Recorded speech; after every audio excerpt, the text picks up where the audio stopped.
Pastor Joyce जीवन का सलाम कबूल हो और शुक्रगुजार हैं खुदा के जो सारी कायनात का खालिक और मालिक है और अपनी कुदरत के सबब से मबूदों में बुलंदो वाला है। हालेलुया। और वो यहाँ पर मौजूद है क्योंकि उसका वादा है जहाँ कहीं 2 या 3 मेरे नाम से जमा होंगे मैं अपने लोगों में मौजूद हूँ। तो हमने खुदा की परस्तिश की, उसकी सताइश की, अपने लबों से उसे दिया है। अब वक्त है कि खुदा आपको लुटाएगा और वो आपको देगा। Hallelujah, hallelujah.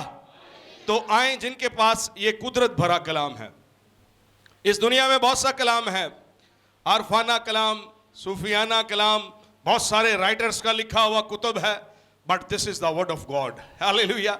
इसके बारे में कहा, ना तू मेरे कलाम से दाहिने हाथ मुड़ना ना ही बाएं हाथ मुड़ना, तब ही तुझे इकबालमंदी की राह नसीब होगी और तू खूब सरफराज होगा।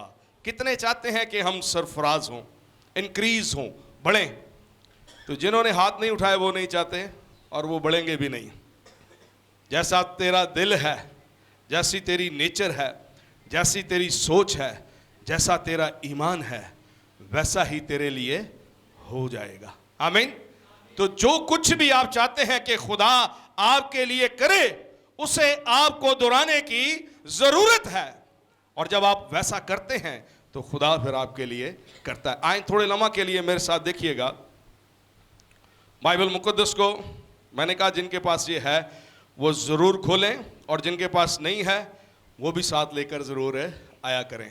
बुक ऑफ मैथ्यू, मत्ती रसूल की मार्फत लिखी गई मत्ती की इंजील और उसका 9वां बाब। मत्ती रसूल की मार्फत लिखी गई मत्ती की इंजील, उसका 9वां बाब। पहली आयत से चंद आयत को मैं पढ़ूंगा। थोड़े लम्हा के लिए ज़रूर गौर से खुदा के कलाम को सुनिएगा। यहां पर लिखा है खुदा के कलाम में, फिर वो कश्ती पर चढ़कर पार गया और अपने शहर में आया और देखो लोग एक मफलूज को चारपाई पर पड़ा हुआ उसके पास लाए। यीशु ने उनका ईमान देखकर मफलूज से कहा, खातिर जमा रख, तेरे गुनाह माफ हुए। और देखो बास फकीरों ने अपने दिल में कहा, यह कुफर बकता है। यीशु ने उनके ख्याल मालूम करके कहा, तुम क्यों अपने दिलों में बुरे ख्याल लाते हो? आसान क्या है, यह कहना कि तेरे गुनाह माफ हुए या यह कहना कि उठ और चल फिर? लेकिन यह इसलिए कि तुम जान लो कि इब्ने आदम को जमीन पर गुनाह माफ करने का इख्तियार है।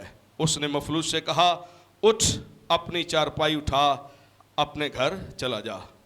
वो उठकर अपने घर चला गया। लोग ये देखकर डर गए और खुदा की तमजीद करने लगे जिसने आदमियों को ऐसा इख्तियार बख्शा। खुदा के पाक कलाम के पढ़े और सुने जाने पर खुदा की बरकत हो। सब कहें आमीन, सब कहें आमीन। अभी भी जो नहीं बोल रहे वो भी कहें आमीन, आमीन। आमीन का मतलब है ऐसा ही है। Hallelujah, hallelujah. यहां पर लिखा है, जो मैंने आपके लिए चैप्टर पढ़ा है, लिखा है फिर वो कश्ती पर चढ़कर पार गया और अपने ही शहर में आया। कौन आया? यीशु मसीह नासरी, सारी कायनात का खालिक और मालिक। जब वो इस रूहे ज़मीन पर था, जहां जहां वो आता जाता था मौजज़े होते थे। जहां जहां वो आता था, जहां जहां वो जाता था, उसके चलने से, उसके आने से, उसके जाने से हर तरह के अजीब और जलाली काम होते थे। हालेलुया। आज भी जिन जिंदगियों में वो रहता है या जिन जिंदगियों में वो है, उसकी मौजूदगी है, या जो जिंदगियां कौमें घराने उसे अपने साथ रखती हैं, वहां पर मौजज़े होते हैं। आमीन। आज हम ये चाहते हैं कि खुदा हमारी जिंदगी में मौजज़ा करे। कितने चाहते हैं जो कि खुदा हमारी जिंदगी में मौजज़े करे? हालेलुया। हम ये सब चाहते हैं कि खुदा हमारी जिंदगी में हर रोज एक नया मौजज़ा करे, हर रोज एक नया काम करे। लफ्ज मौजज़ा जो है, जिसे अकल तस्लीम नहीं करती, जो रुपए पैसे से नहीं होता, मेडिसिन से नहीं होता, ताल्लुकात से नहीं होता, और वो हो जाए तो वो मौजज़ा हो जाता है। हालेलुया। जो रुपए पैसे से नहीं होता, ना ही ताल्लुकात से होता है, ना ही रिलेशनशिप से होता है, ना ही किसी और सोर्सेज से होता है, सिर्फ खुदा की कुदरत के सबब से मौजे होते हैं।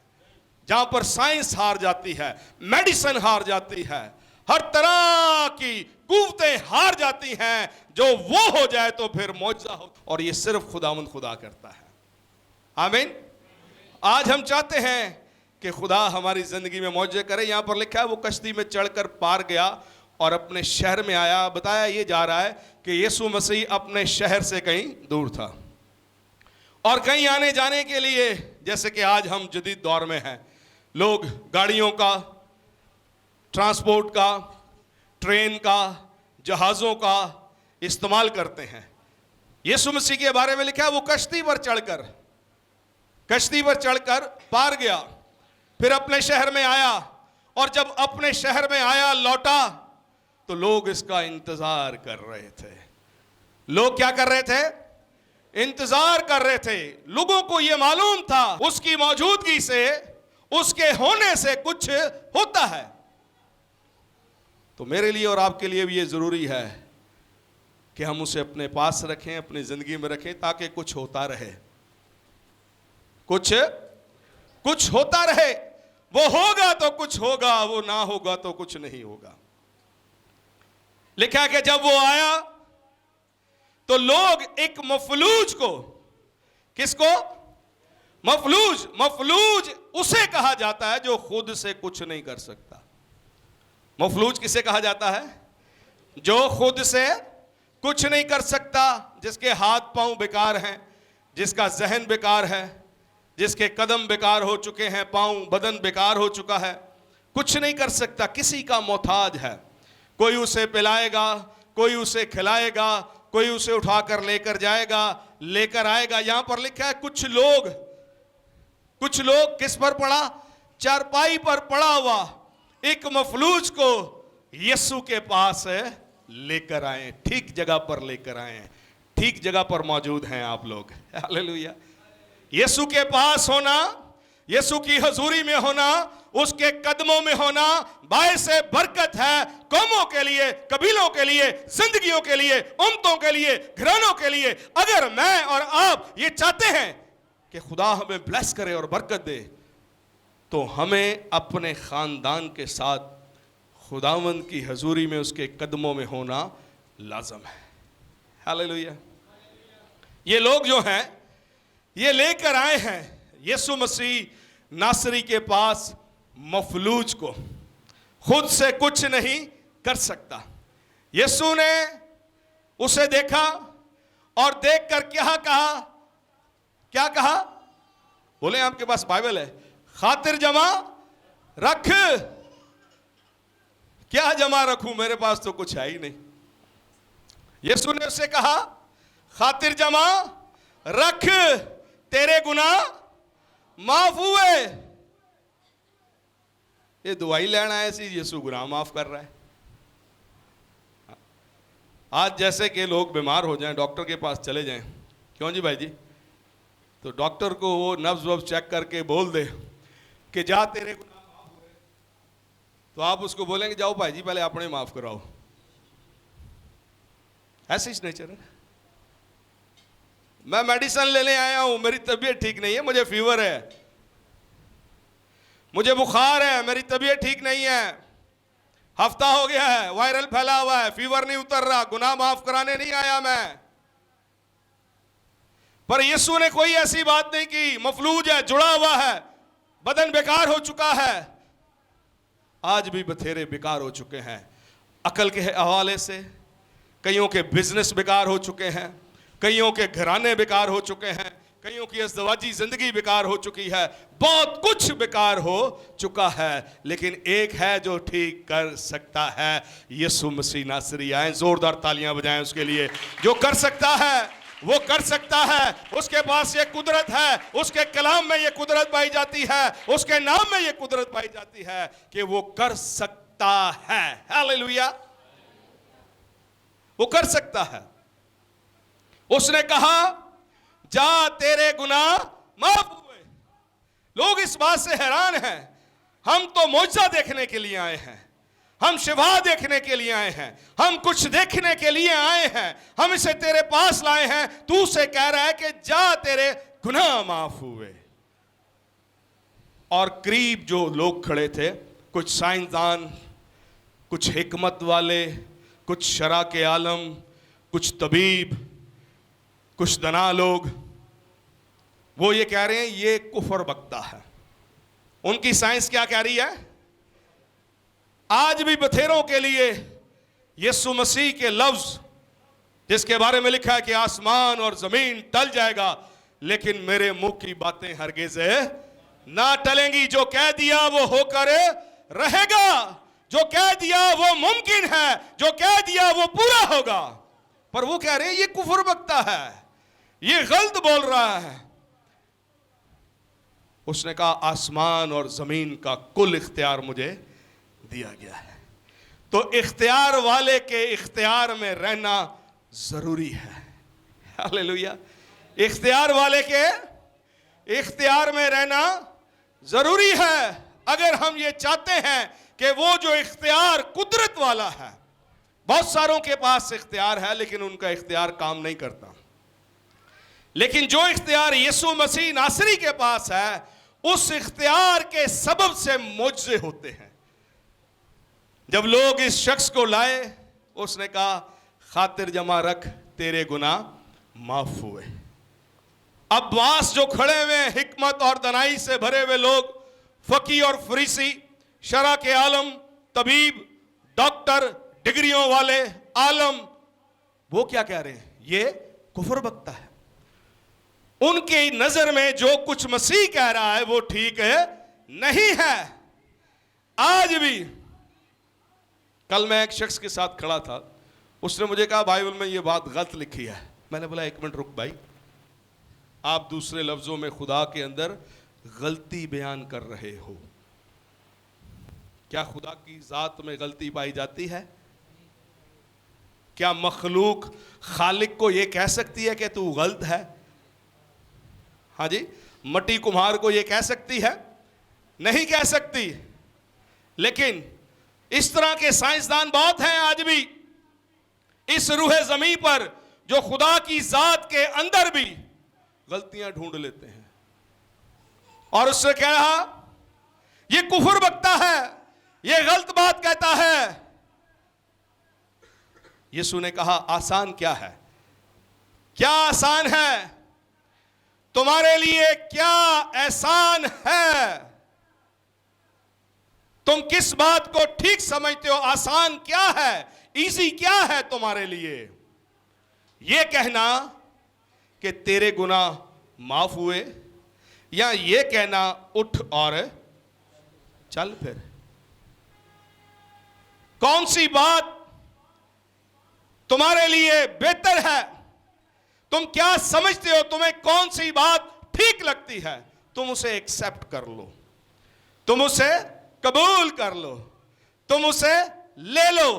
याद रखिएगा, जब कभी भी आप, मैं अगर ये चाहते हैं कि खुदा मेरी और आपकी जिंदगी में मौजज़े करे और मेरी और आपकी जिंदगी में मौजज़े होते रहें, तो ईमान के साथ खुदा के करीब आए।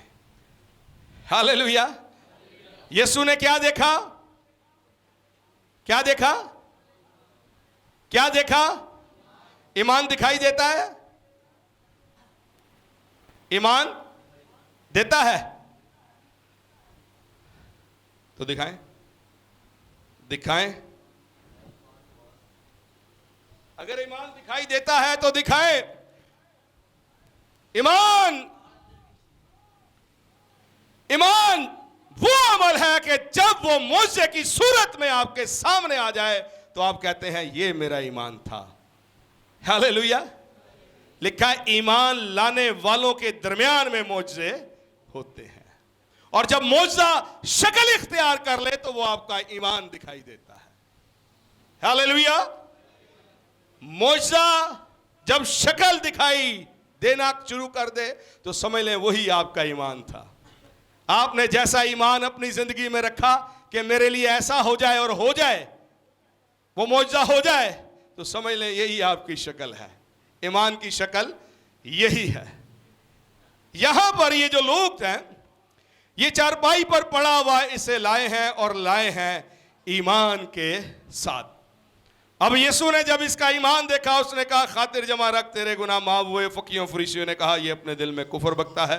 यीशु ने उनके ख्याल मालूम करके, वाहिद यीशु मसीह हैं जो आपके दिलों के ख्यालों को जानता है कि वो आपके दिल में क्या चल रहा है, मेरे दिल में क्या चल रहा है, सबब क्या है।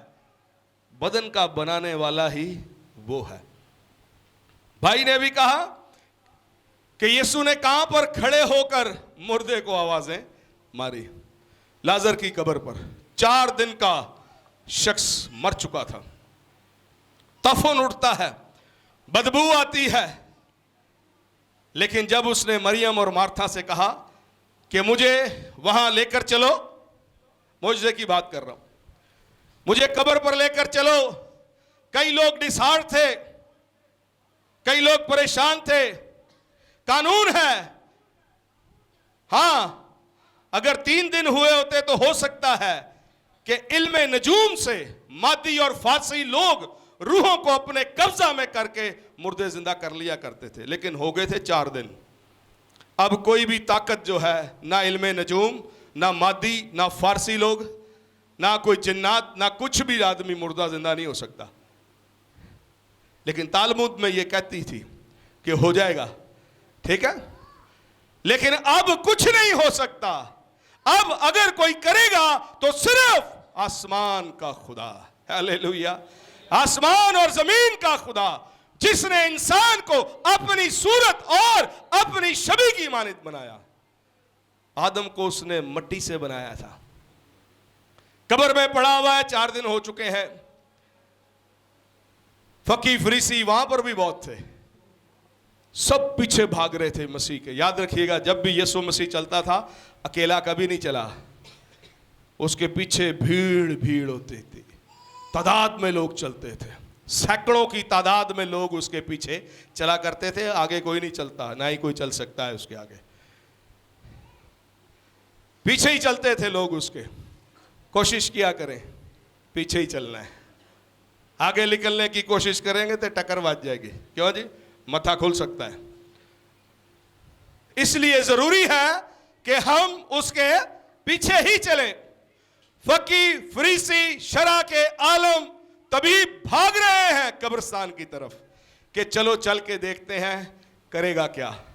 4 दिन हो चुके हैं, 4 दिन हो चुके हैं। यीशु ने कहा पत्थर को हटाओ।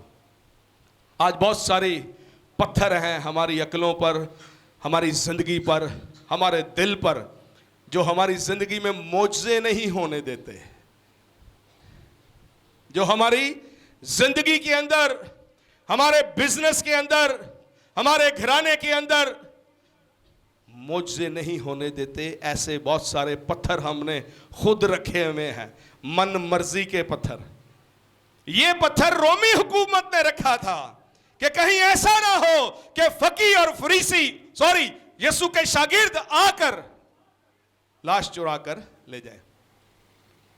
गवर्नमेंट ने मोहर की हुई थी, पत्थर रखकर लॉक लगाया था, गवर्नमेंट का ताला लगा हुआ है, कोई नहीं खोल सकता। पर एक है जो आसमान और जमीन का खालिक और मालिक है। समझ लें, अगर आपकी कुव्वत जमीन से खत्म हो जाए, आपकी ताकत जमीन से जाती रहे और आप रास्तबाज हैं, खुदा के बंदे हैं, खुदा से बंधे हुए हैं, तो खुदा आपके लिए आसमानों से कुव्वत को भेजेगा। हालेलुया। खुदा आपके लिए आसमानों से कुव्वत को भेजेगा, जोर को भेजेगा। खुदा ने कहां से कुव्वत मंगाई? फरिश्ता, लिखा आसमान से फरिश्ता आया। हालेलुया। अगर आप खुदा के बेटे और बेटी हैं, अगर आप खुदा के लोग हैं, तो खुदा आपके लिए आसमानों से कुव्वत को भेजेगा, फरिश्तों को भेजेगा, कुव्वत भेजेगा, जोर भेजेगा, ताकि वो आपके लिए काम करे। लिखा आसमान से फरिश्ता आया और उसने पत्थर को लुढ़का दिया। और यीशु ने क्या कहा? आसमान की तरफ देख के कहा, बाप मैं तेरा शुक्र करता हूं। हर एक काम करने से पहले ईमान रखें, शुक्रगुजारी करें, और ईमान ये हो कि ये हो गया है। यीशु ने क्या कहा? मैं तेरा शुक्र करता हूं कि तूने मेरी सुन ली। मुर्दा तो अंदर ही पड़ा हुआ है।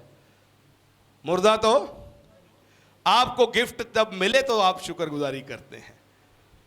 आपको तोहफा पहले मिले, आप कहते हैं मेरे पास ये, खुदावंद मेरे को 2 करोड़ दे दे, फिर मैं तेरे को इतने दे दूंगा। वो कहेगा मेरे को ही रहने दे। हाँ जी, इंसानी नेचर बता रहा हूं। इंसान कहता है पहले मुझे तू ये दे दे, फिर मैं तुझे ये दे दूंगा। टाइम मिलेगा तो पैसे जरूर आएंगे। वक्त बनाने के वाले के साथ वक्त गुजारा करें ताकि वो आपका वक्त बदले। यीशु ने खड़े होकर कहा, लाजर बाहर निकल आ, तुझे जिंदगी पुकारती है। Hallelujah, hallelujah. तालियां बजाएं जिंदगी के लिए। उसने कहा, लाजर बाहर आ जा, तुझे जिंदगी पुकारती है। मुर्दे ने सुन ली, जिंदे नहीं सुन रहे। मुर्दा ने सुन लिया पर जिंदा नहीं सुन रहे। सुन सुन के सुन हो गए हैं और फिर टुन हो गए हैं। सुन है, किसी ने सुनी हो खुदा की आवाज? खुदा की आवाज किसी ने सुनी हो? किसी का तजर्बा? कोई भी देखें हाथ नहीं उठा रहा। मैं लतीफे थोड़ी सुना रहा हूं आपको। This is the word of God. खुदा की आवाज आपको बयान कर रहा हूं। यीशु ने कहा, मेरी भेड़ें मेरी आवाज सुनती हैं। कभी सुनी हो? किसी ने रियल में सुनी हो खुदा की आवाज? मेरी बेगम का हाथ उठ रहा है पीछे। हालेलुया। बेटे मैं लास्ट में आपको मिलाऊंगा अपनी बेगम से। आप पीछे घूम घूम के देख रहे हो ना, मैं मिलाऊंगा इबादत के बाद आपको, ठीक है? जरूर कोशिश करें खुदा की आवाज को सुनने की। खुदा बोलने वाला खुदा है। खुदा, और यीशु का फखर है यह, वो कहता है मेरी भेड़ें मेरी आवाज सुनती हैं और मेरे पीछे पीछे चली जाती हैं। हरगिज कोई उन्हें मेरे हाथ से छीन नहीं सकता। यहां पर यह आवाज जो खुदा का कलाम है, उनके दिल के ख्यालात को मालूम कर लिया। दिलों और गुर्दों को जानने वाला खुदा, सारी कायनात का खालिक और मालिक, आफताबे सदाकत, दुनिया का नूर, राह हक और जिंदगी, यीशु मसीह नासरी, जिसके बगैर मैं और आप कुछ भी नहीं। उसने कहा यह इसलिए हुआ कि तुम जान लो कि इब्ने आदम को जमीन पर गुनाह माफ करने का इख्तियार है। आज बथेरी बरकतों को खा जाता है गुनाह, नाफरमानी मेरी और आपकी ब्लेसिंग को खा जाती है। गुनाहगार शख्स कभी भी दिलेरी के साथ खुदा की बात नहीं कर सकता, पर खुदा के बेटे और बेटियां बड़ी फख्र के साथ करती हैं। यहां पर लिखा है कि यह इसलिए हुआ कि तुम जान लो कि इब्ने आदम को जमीन पर गुनाह माफ करने का इख्तियार है। उसने मफलूज से कहा, उठ अपनी चरपाई उठा और चला जा। अब आप सोचें, थोड़ा गौर करें इस बात को। कुछ लोग इसे चारपाई पर उठा कर लाए थे और पता नहीं कब से उठा कर लेकर जा रहे होंगे। कभी फलाने तबीब के पास, कभी किसी हकीम के पास, कभी कहीं, कभी कहीं, कहीं से भी आराम। जैसे वो 12 साल की औरत थी, उसके बारे में लिखा वो कई तबीबों को अपना आप बता चुकी थी। बहुत कुछ रुपया पैसा धन दौलत बर्बाद कर चुकी थी, आराम नहीं मिला। इसे भी हो सकता है बहुत सारे लोगों के पास, तबीबों के पास लेकर गया हो ये लोग इसे चारपाई पर पड़ा हुआ उठा कर लाए थे। लेकिन आज इन्हें यह नहीं पता था कि होने वाला क्या है। हालेलुया। इन्हें यह मालूम नहीं था कि आज क्या होगा। जब भी खुदावंद के पास आए, ईमान से आए और ये सोच कर आए कि खुदा आज मेरी जिंदगी को तेरा रूह छू जाए, तेरा कलाम छू जाए, तेरी कुदरत छू जाए, हर तरह के बंधन टूट जाएं, हर तरह के जुए टूट जाएं, हर तरह की नाफरमानियां जाती रहे, हर तरह के गुनाह मिट जाएं। गुनाह वाली खसलत जो है वो ख़त्म हो जाए। इस ईमान से अगर आप खुदा के पास आएंगे तो खुदा आपकी ज़िंदगी में यकीनन काम करेगा। लोग इसे उठा कर लाए थे, जब यीशु ने इसे कहा होगा उठ, तब सोचें कि जिसका बदन मफलूज है। आपने देखे होंगे माशरे के अंदर बहुत सारे लोग, जब मैं बाहर आता जाता हूँ मैं देखता हूँ बहुत सारे ऐसे लोग हैं, किसी के हाथ टेढ़े हैं, किसी के पाँव टेढ़े हैं, किसी का मुंह टेढ़ा है, मफलूज हैं, जकड़े हुए हैं गुनाह के सबब से। गुनाह की मजदूरी क्या है? मौत है। लिखा है जो जान गुनाह करेगी सो वो मरेगी। गुनाह की मजदूरी मौत है, इसलिए गुनाह तुम्हारे फानी बदलों पर बादशाही ना करे कि तुम उसकी रगबतों और ख्वाहिशों में जिंदगी गुजारो। गुनाह से दूर रहें और जिंदगी के पास रहें। लोग इसे उठा कर लाए। वो लोग भी जब कभी इसे कहीं लेकर जाना होगा, जब उसे बुलाते होंगे आओ यार चारपाई उठाओ, तो कोई कह रहा होगा नहीं यार मैं तो फलानी जगह जा रहा हूँ, मेरे पास आज टाइम नहीं है, मेरे पास ये नहीं है, मेरे पास वो नहीं है। कितनी मुश्किल में होगा ये आदमी। लेकिन जब यीशु ने इसे कहा उठ, तो बताएं जिसने मट्टी से आदम को बनाया, आदम मट्टी था खुदा के सामने, और मट्टी से उसने अपने हाथों से उसे शक्ल बख्शी। वो बदन जो मफलूज था, जब यीशु मसीह ने ये कहा कि उठ, तो सोचें आप अपने माइंड में कि उसका बदन किस तरह से हरकत करना शुरू होगा।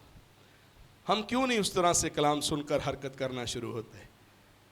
हमने क्यों अपने आप को जकड़ रखा है? क्यों हम मफलूज हो चुके हैं? क्यों हमारे हाथ नहीं तालियां बजाते? क्यों हम हालेलुया के नारे नहीं मराते? क्यों हम प्रेज एंड वर्शिप नहीं करते? क्यों नहीं करते? हम बस जकड़ कर बैठे रहते हैं एक जगह पर। क्यों क्यों क्यों? वाई? क्यों? जरूरत है कि जब प्रस्तिश हो आपको पता लग जाना चाहिए कि मेरा खुदा आ गया है। हालेलुया, मेरा खुदावंद यहां पर मौजूद है, जिसकी सांसें मेरी सांसों में हैं। बादशाहों का बादशाह यहां पर मौजूद है, रब्बुल अफ़ाज यहां पर मौजूद है, लश्करों का खुदा यहां पर मौजूद है। इसलिए मैं अपने लबों से उसकी सताइश करूंगा। और सोचें जब इसने कहा होगा, वो चरपाई सोच रही होगी, शुक्र कर रही होगी, सालों से मैं इसे उठा रही थी। चरपाई सोच रही होगी, मैं इस आदमी को सालों से उठा रही थी। यीशु ने कहा उठ और अपनी चरपाई उठा। वो कमजोर, फिर अपनी चरपाई उसने खुद उठा ली। पहले चरपाई उसे उठा रही थी। ये मसीह की कुदरत है, ये मसीह की कुदरत है। ऐसे मौजज़े करता है खुदावंद। चरपाई जो है वो कुड़ती होगी, मैंने इसे सालों से उठाया हुआ है, मेरी हालत खराब हो गई। तो खुदा उन्हीं लोगों के सामने, जिनके सामने आप डिग्रेड हुए हैं, जिनके सामने आप बेइज्जत हुए हैं, खुदा उन्हीं के सामने आपको सरफराज करेगा। हालेलुया। खुदा उन्हीं के सामने आपको बुरुमंद करेगा। खुदा आपको बताएगा कि मैं तेरे साथ हूं। चरपाई हैरान हो गई होगी। हर वो कौम, हर वो कबीला, हर वो घराना, हर वो उम्मत जो खुदा के करीब रहती है, उसकी जिंदगी में इसी तरह के मौजज़े होते हैं। लिखा है कि जब उसने अपनी चरपाई खुद उठाई, कितनी कुव्वत उसके अंदर आ गई होगी।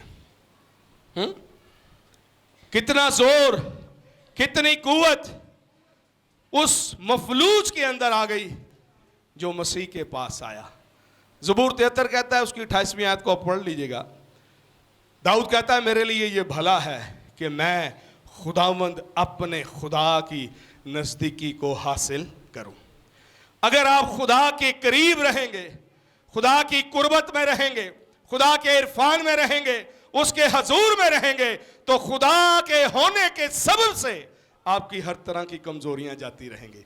चाहे वो आपकी सोचों की कमजोरियां हो, आपके बिजनेस में कमजोरी हो, आपके घराने में कमजोरी हो, खुदा हर तरह के बंधनों को तोड़ देगा, बस सही जगह पर सही ईमान के साथ सही जगह पर बैठ जाएं और खुदा को पकड़ लें, ताकि खुदा आप सबकी जिंदगी में अजीब और जलाली मौजे करे। हालेलुया। आए अपने कदमों पर खड़े होते हैं, शुक्रगुजारी करें एक लम्हा के लिए, अपने हाथों को आसमान की तरफ उठाते हैं। जैसे भी खुदा ने आपको फजल दिया है, इस कलाम को, जो भी खुदा ने आपको फजल दिया है, अकल दी है, खुदा ने आपको हिकमत दी है, दनाई दी है, जैसे भी खुदा ने आपको इस कलाम के वसीला से बरकत दी है, आप शुक्रगुजारी करें। हालेलुया। चंद लम्हों के लिए कुदरत यहां पर मौजूद है, खुदा की हजूरी यहां पर मौजूद है, खुदा के पाक फरिश्तगान यहां पर मौजूद हैं। Hallelujah, hallelujah, hallelujah, hallelujah, hallelujah. Oh wonderful Lord Jesus, hallelujah, you are great, you are great. Hallelujah. खोलें, खोलें, मैंने कहा था अभी, आप अपने लबों को खोलें, वर्शिप करें, वर्शिप करें, शुक्रगुजारी करें, उससे कहें, ऐ खुदावंद तू मुझसे करता है, तू मुझसे करता है, तेरा कलाम मुझसे करता है, तेरा नाम मुझसे करता है, तेरी मौजूदगी से मुझसे होते हैं, मुझसे होते हैं, बंधन टूटते हैं, बंधन टूटते हैं, बंधन टूटते हैं। वर्शिप करें, वर्शिप करें, हाथों को लहराते हुए अपने लबों को खोलें। हालेलुया। जो नहीं खोल रहे वो भी खोलें। मैंने कहा खुदा को जाने, खुदा को समझें। Hallelujah, Hallelujah, hallelujah, hallelujah, wonderful Lord Jesus, hallelujah. Oh, ribala rayala thala rabala sathala rayala thala raba. Hallelujah, hallelujah, wonderful Lord. You are great, my Lord Father Jesus, hallelujah. कोई भी तेरी मानिंद और तेरे जैसा नहीं है। तू अल्फा है, तू ओमेगा है, तू इब्तिदा है, तू इंतहा है, तू अव्वल है, तू आखिर है। हम तेरे शुक्रगुजार हैं। ऐ खुदावंद, तूने अपने कलाम की कुदरत को जारी कर कर बंधनों को तोड़ा है, तूने मौजे किए हैं, हम तेरे शुक्रगुजार हैं। तेरा करम, तेरा रहम हमेशा है बाप, तेरे लोगों की जिंदगियों पर जारी रहे। इन्हें बरकत दे, कसरत की बरकत दे, कसरत की बरकत दे। Hallelujah, hallelujah, hallelujah.